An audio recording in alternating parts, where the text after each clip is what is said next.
हरे कृष्णा। जैसा कि आप सभी जानते हैं कि भगवान श्री कृष्णा द्वापर युग में इस वृंदावन धाम में जहाँ पर मैं इस समय खड़ा हूँ, यहाँ भगवान ने अवतार लिया था और अपनी विशेष लीलाएं भगवान ने वृंदावन धाम में की थी। तो उन्हीं में से एक लीला है, भगवान श्री कृष्ण ने कालिया नाग को वृंदावन धाम से भगाया था।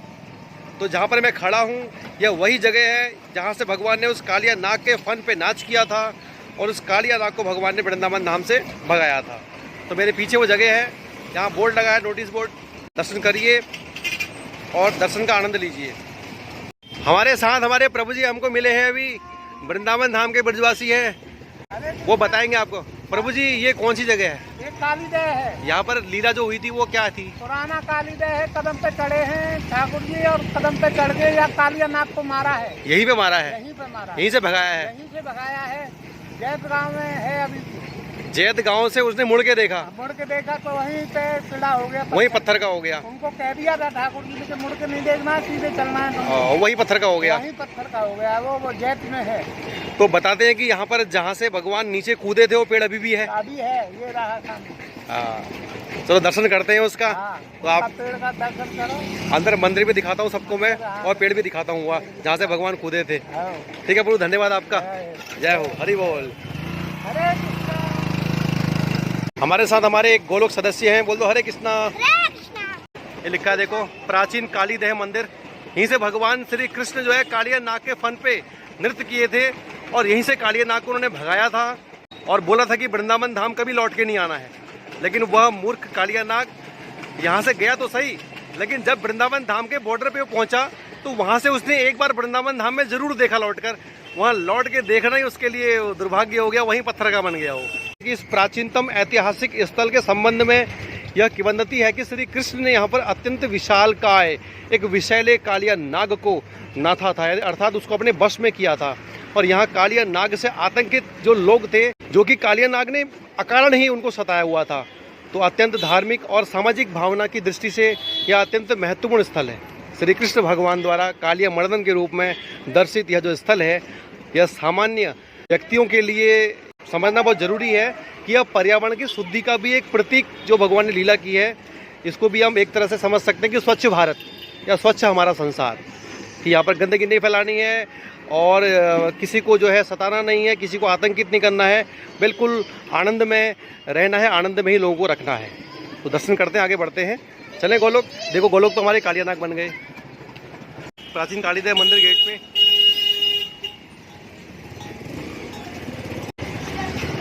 हरे कृष्णा कृष्ण कृष्णा हरे हरे, हरे राम राम राम हरे हरे। तो ये है वह जगह जहाँ भगवान और कालिया नाग के बीच महाभयंकर युद्ध हुआ था।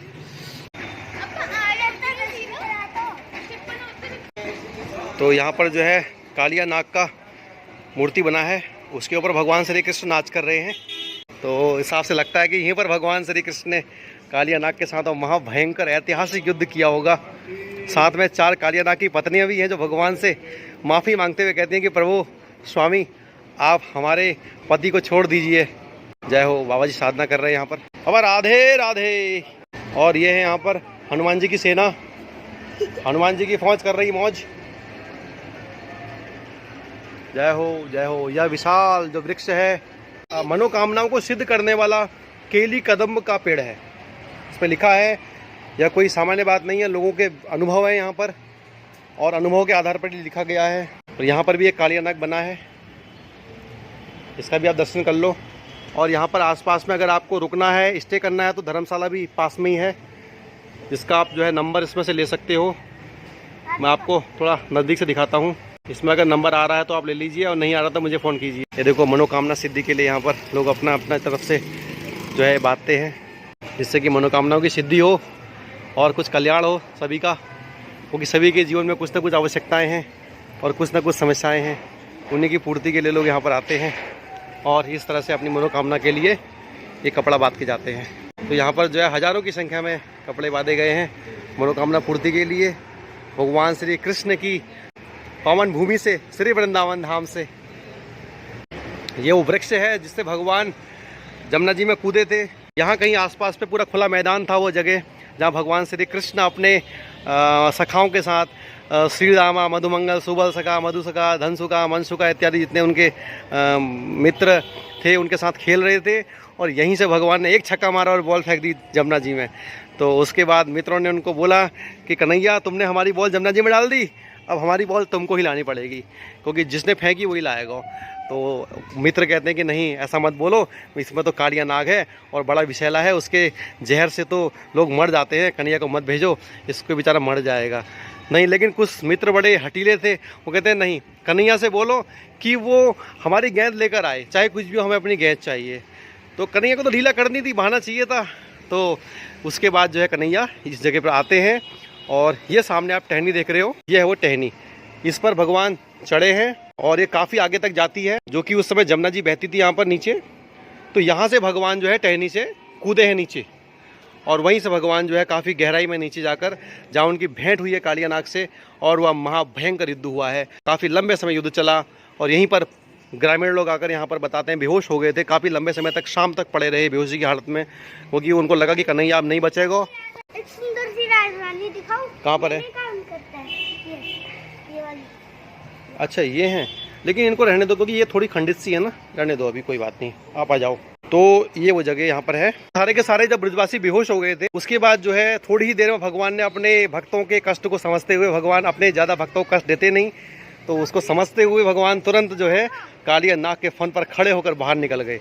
उस अद्भुत जो लीला को देखा तो सभी आनंदित हो गए कि ये कैसे संभव है कि कोई नाग के फन पर कैसे खड़ा हो सकता है। जब यह भक्तों ने देखा तो वास्तव में उनके हृदय में मातृत्व प्रेम, पिता के हृदय में पुत्र प्रेम जागा, और एक अद्भुत प्रेम जो सबके हृदय में जागा वो था भागवत प्रेम, क्योंकि भगवान ये संभव कर सकते हैं, नारायण प्रेम। तो यहीं पर भगवान ने लीला की थी, और जहाँ पर मैं खड़ा हूँ यहीं से भगवान को कालिया नाग के सर पे खड़े होकर नृत्य करता हुआ सब ने देखा था। तो मेरे साथ गोलोक हैं, कुछ बताएंगे यहाँ के बारे में। गोलोक, आप कुछ बताओगे? आप छोटे हो लेकिन आपको कुछ तो पता होगा, आप इतना वृंदावन धाम में घूमते हो, कुछ तो आप जानते होगे, बताओ जरा कुछ वहाँ के बारे में। इधर ठाकुर जी खेल रहे थे और उनकी गेंद जमुना जी में चले गई थी, और ठाकुर जी ने पेड़ से छलांग मारी और नाचने लगे, उसको भगा दिया इस वाले पेड़ से ना? ठीक है, क्योंकि मैं तो वृंदावन में आता हूँ महीने में एक बार, कम से कम 10-15 दिन के लिए, लेकिन ये परमानेंटली यहाँ पर रहते हैं, ये ब्रजवासी हैं, इनका ब्रज में ही जन्म हुआ है। हरे कृष्णा। आपको दर्शन का आनंद आया होगा, ऐसे ही आपको दर्शन होता रहेगा वृंदावन धाम से, क्योंकि देखो हमारा जन्म हुआ है तो हम भगवान से अपना प्रेम बढ़ाएं, इसीलिए हुआ है। हम पैसों से, संसार से, प्रॉपर्टी से, ज़मीन से, आसमान से, लकड़ी से, पत्थर से अपना प्रेम कम बढ़ाएं, क्योंकि ये सब छूटने वाले हैं। एक भगवान ही है जो हमारे साथ रहेंगे, हर पल हर क्षण हमारी आत्मा के साथ रहने वाले हैं, हर घड़ी हमारा भला करने वाले भगवान ही हैं, हर लोक में हमारा कल्याण करने वाले भगवान ही हैं। तो हमको कैसे हम उनसे अपना प्रेम बढ़ाएं, यह दिन रात सोचना है। तो यह वृंदावन धाम का जो हम दर्शन करते हैं, यहाँ की जो हम लीलाओं को समझने का प्रयास करते हैं, यहाँ की पवित्र भूमि को समझने का प्रयास करते हैं, वो सिर्फ इसीलिए कि भगवान से हमारा लगाव हो, उनसे हमारा संबंध बढ़े, उनसे हमारा जो प्रेम है वो और अधिक बढ़े, ताकि हमारे जीवन का जो लक्ष्य है वो पूरा हो जाए, वो है भगवत प्रेम को प्राप्त करना। तो हमारे जीवन का परम लक्ष्य क्या है? श्री कृष्ण प्रेम प्राप्त करना। श्री कृष्ण प्रेम प्राप्त करना।